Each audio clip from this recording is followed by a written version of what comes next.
Welcome to this episode of Outside Fun, where I'm building a log cabin on a budget.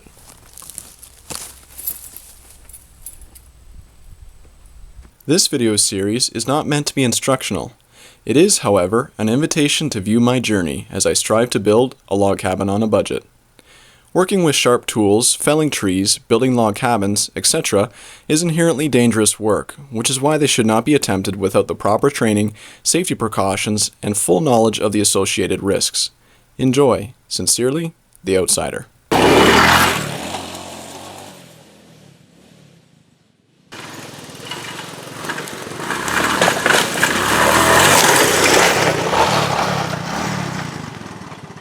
After ironing out the problems that I had encountered in the last episode, I returned to the bush a week later, chomping at the bit to get started. Now that it was already 1 week into June, I was wondering if the bark would be as easy to peel from the cedars as last time. So, as usual, the first order of business was to fell the trees.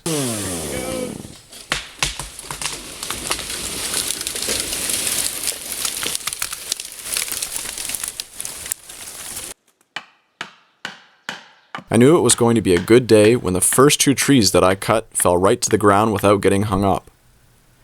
Getting a stuck tree to the ground can eat up a lot of time, so I was very pleased to skip that step with these first 2 cedars. She's coming.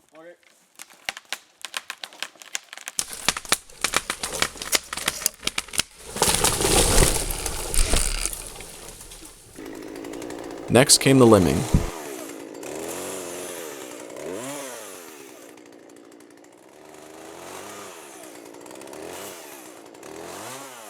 Followed by the debarking. I was relieved to see that the bark was still coming off without much effort. In fact, I think it was even easier to remove than last time. A couple of popular logging tools for bark removal are the draw knife and spud. But the white cedar seems to be too stringy for my draw knife, and I don't own a spud. For those of you who don't know, a spud is essentially a flat scraping tool with a slight curve to it. Where a draw knife is used to shave the bark off, a spud is slid underneath the bark to separate it from the tree. So far, I haven't needed a spud because my axe has been working just fine as a substitute. And since I'm building a log cabin on a budget, I am only able to use a minimal amount of tools anyway. In addition, I have to carry everything in with me, so I don't have the time or energy to cart a huge collection of equipment and tools into the bush. In the previous episode, I mentioned how I was told to peel my cedars in the spring on June the 1st, because they would be the easiest to peel after that date. A fellow outsider reminded me that this date will only be specific to my geographical location, and he's right. In my area, the best time to peel is after June the 1st, but it will be different in your area. The best thing you can do is talk with local loggers and farmers to get a better idea of when the best time to peel is. Or you can experiment on your own. Wait until the snow has been gone in your area for at least a month, and then cut down your first tree. If it peels well all the way to the top, then proceed with cutting down the rest of the trees you need. But if the tree doesn't debark all that well, it might be a good idea to wait another week or 2 before you try cutting again. Nature has its own schedule, and there's no use in forcing it.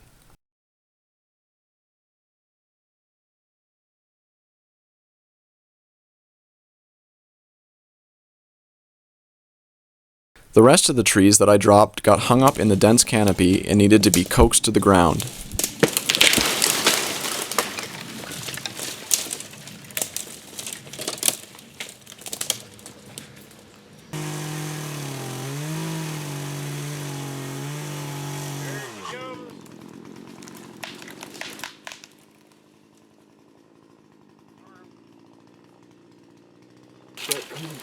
Down now.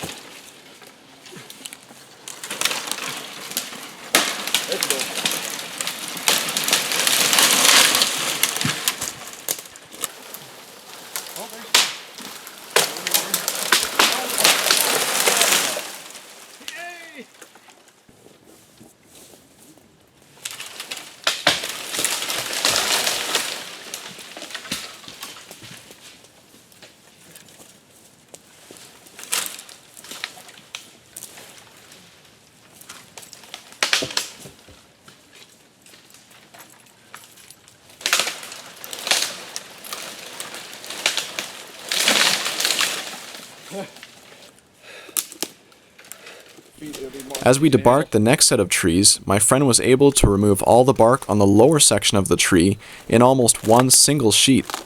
That's when I got a crazy idea. I wondered if it might be possible to remove the bark from the entire tree in a single enormous sheet. Would it even be possible, I wondered. I had my doubts, but I thought it might work if we tried it on a tree with fewer branches, and really, we didn't have anything to lose by trying. And so, on the next tree, I scored the log with my axe along its entire length, and from this score mark, we started to pull the bark back. I'll let the rest of our work speak for itself.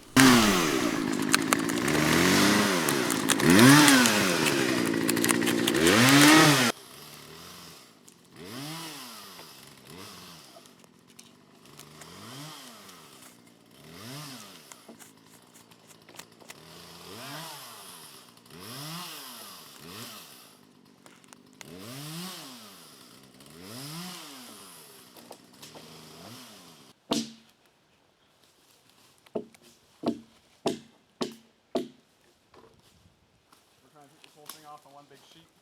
Oil in your chain or in your gas. Yeah.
Hi, what's up?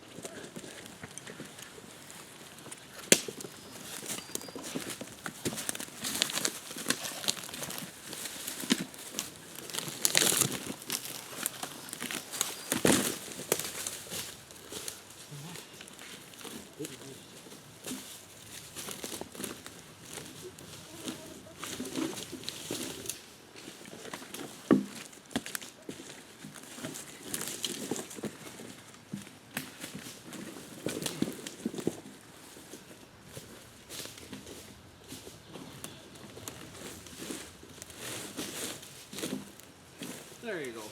You did. I could barely believe it, but we actually managed to debark an entire tree in one single sheet. As I laid the bark out beside the log we had taken it from, I couldn't help but imagine that, for a moment, it was a giant cedar snake that had shed its skin in one continuous sleeve. We were all very impressed by the sight. Since most of our time was spent walking around the forest with all of our equipment trying to select the right trees, we decided that it would be far more efficient if I went on ahead to mark the trees we'd be using. And so that's what I did. My friend and dad stayed back to continue limbing and debarking the trees we'd already felled.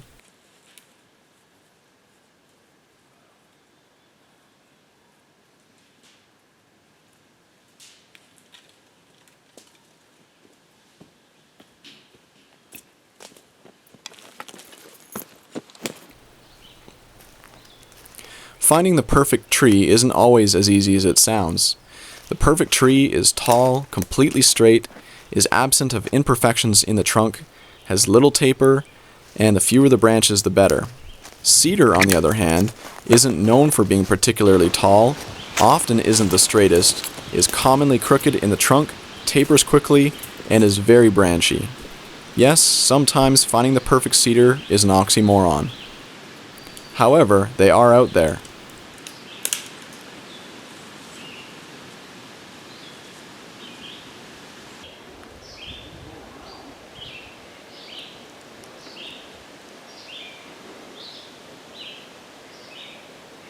I hopped on the dirt bike and headed deeper into the bush to seek out some more cabin-worthy cedar.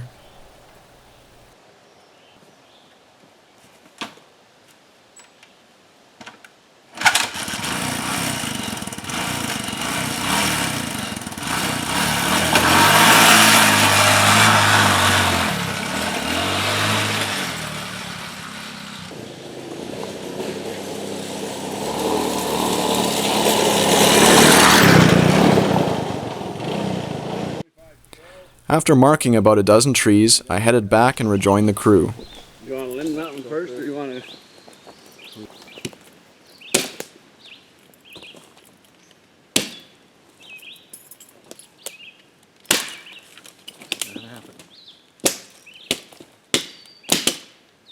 You're actually low in there.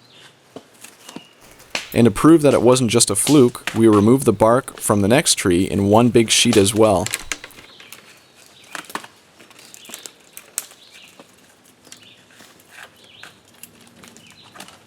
Oh, that's nice.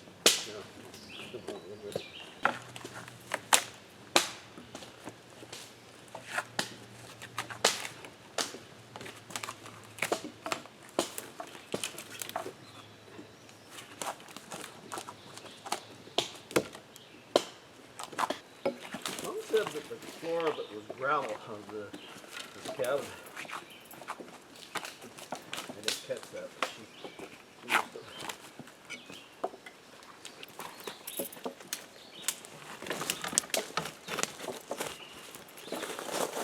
Wow. Isn't that just stopping up today? Yeah, it's great.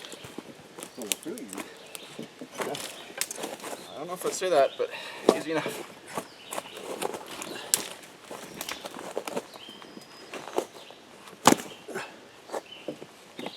He's almost all the way around.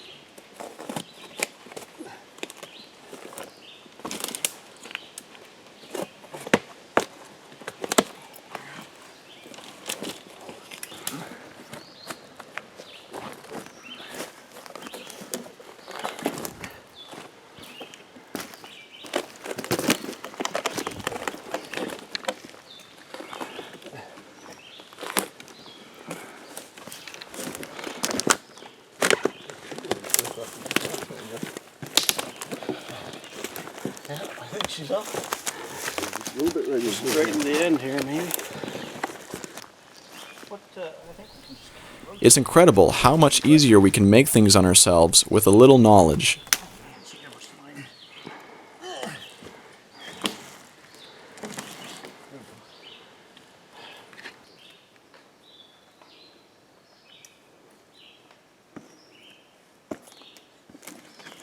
Woo!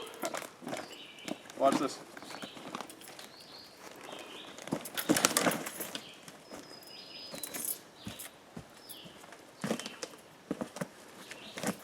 I think you need to sit down and slide along it on your rear end. No, I'm okay, thanks.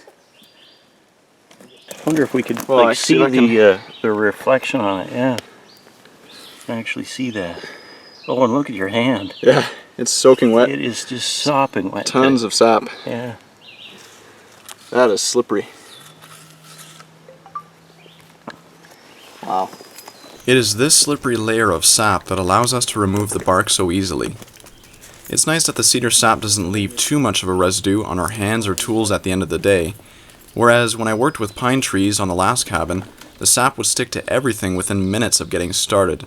The pine sap would be so thick and sticky that not even dish soap and water could remove it.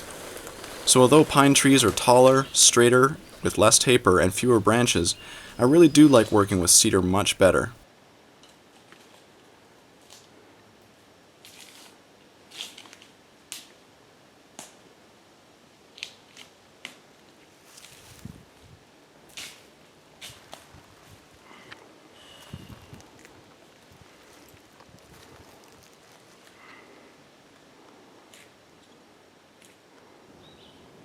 Well, there you go, fellow outsiders. I hope you enjoyed today's episode. As I work away on the cabin project, I often think about Ecclesiastes 10:10, which says in a nutshell, it takes great strength to swing a dull axe. So if you sharpen your blade, that's wisdom. and with wisdom you succeed. And with working in the bush especially, this lesson has never been made so clear to me. Yeah, and the debarking is a prime example of that, where just by knowing when to debark and how to debark a tree can literally save you weeks and even months of work. And even with dropping trees, sometimes you just want to get in there and drop the tree, but if you take your time to look at your surroundings and how it falls and all these things, you can save yourself a lot of time by taking time in the beginning and using your wisdom rather than just your brute force. As well, when I built my first cabin, there were some times where I would just be wanting to get logs so fast that I would pick up a few logs that weren't the greatest for building with.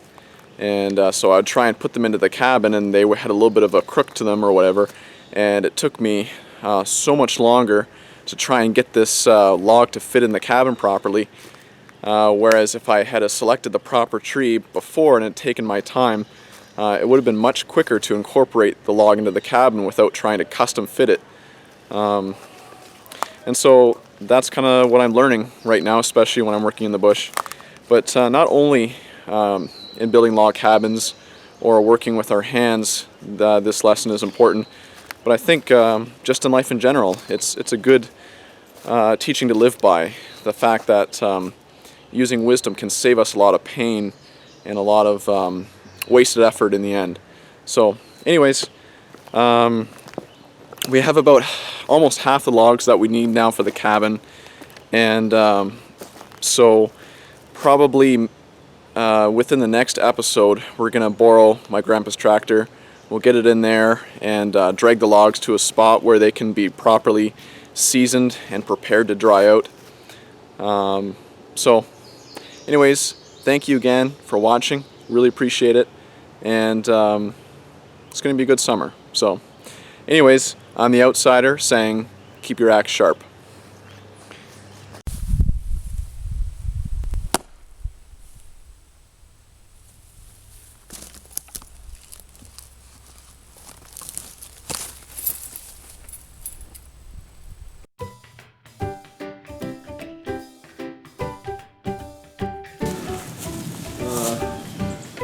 Ratio of oil is the smoke might help drive them away too. Just got a mosquito in my eye.